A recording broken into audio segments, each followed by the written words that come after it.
জনগণই হচ্ছে সকল ক্ষমতার উৎস, এটা আবারও প্রমাণিত হয়েছে। তুরস্কে লাখ লাখ মানুষ রাস্তায় অবস্থান করছে।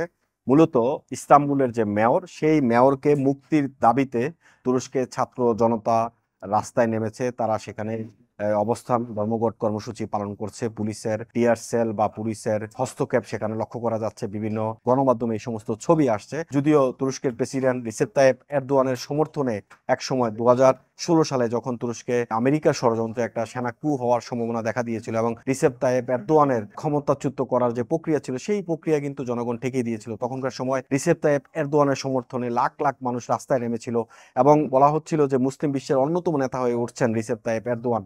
আজকের পরিস্থিতি কিন্তু ভিন্ন। আজকে জনগণ রিসেপ তাইয়েপ এরদোয়ানকে চাচ্ছে না এবং এটা পরিষ্কার অনেকটা।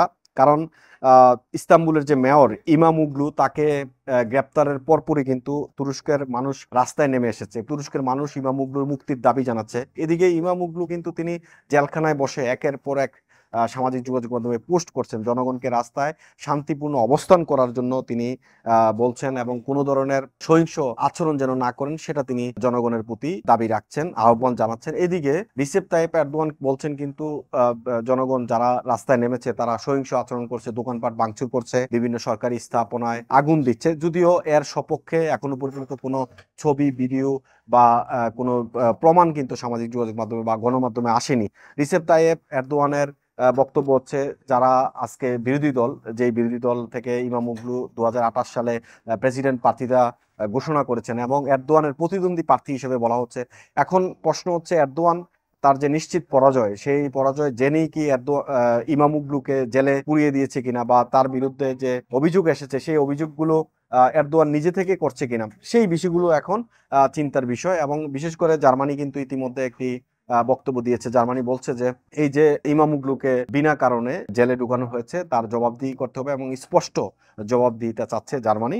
এরদোয়ানের অভিযোগ হচ্ছে, এই যে আন্দোলন হচ্ছে, এই আন্দোলনের জেরে পুলিশ কর্মীরা আহত হয়েছেন, দোকানের কাজ ভেঙেছে, বেশ কিছু সরকারি সম্পত্তির ক্ষতিও হয়েছে। এই সব কিছুর উত্তর চাওয়া হবে সিপিএইচ এর কাছে। অর্থাৎ সিপিএইচ হচ্ছে এই যে ইমামোগ্লুর দল, ইমামোগ্লুর দলের কাছে, সেটা পার্লামেন্টে রাজনৈতিকভাবে সেই জবাব চাইবে এরদোয়ানের দল এবং সেটা পার্লামেন্টে হবে এবং আইনি লড়ার হুমকিও দিয়েছেন এরদোয়ান। এরদোয়ানের বক্তব্যের পর বিক্ষোভ আন্দোলনে কোনো ধরনের ভাটা পড়েনি। এরদোয়ান অর্থাৎ বক্তব্য দিয়েছে, কিন্তু বিক্ষোভ যে আন্দোলন চলছে এখন তুরস্কতে, সেই আন্দোলনে এক বিন্দু পরিমাণ বাটা পড়েনি। লক্ষ লক্ষ লোক জড়ো হচ্ছে, সেখানে বিক্ষোভ করছে ইমামোগ্লুকে মুক্তির দাবিতে। ইমামোগ্লুর মুক্তির যে আন্দোলন, সেটা কিন্তু সারা দেশ জুড়ে অর্থাৎ তুরস্কের সবখানে কিন্তু ছড়িয়ে পড়েছে এবং দিনে দিনে সেই আন্দোলন কিন্তু প্রকট হচ্ছে। আর এদিকে ইমামোগ্লু কারাগারে বসেই সামাজিক যোগাযোগ মাধ্যমে একের পর এক পোস্ট করে যাচ্ছেন। ইস্তাম্বুল নগরের মেয়র ইমামোগ্লু জনগণকে রাজপথে থাকার আহ্বান জানিয়েছেন তিনি, অর্থাৎ আন্দোলন চালিয়ে যাওয়ার আবেদন জানিয়েছেন। পাশাপাশি তিনি বলেছেন, কেউ যেন কোনো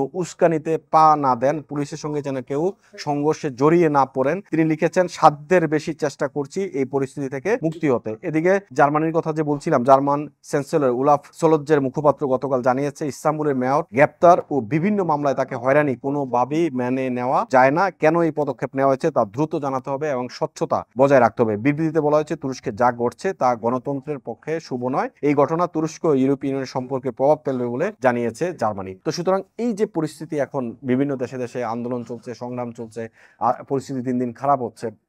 তুরস্কের ঘটনা যদি বলি, যে জনগণ কেন সকল ক্ষমতার উৎস, জনগণ যাকে চায় তাকেই যেন ক্ষমতায় আসীন হয়, সেটাই প্রমাণিত হয়। স্বৈরাচারী মনোভাব যেই করবে তাকে বিদায় নিতে হবে। এরদোয়ানের ক্ষেত্রেও সেম একই ঘটনা। এই আন্দোলন যদি আরো বেগবান হয়, হয়তোবা এরদোয়ানের গদিও চলে যেতে পারে, এমনটা সম্ভাবনা দেখা দিয়েছে।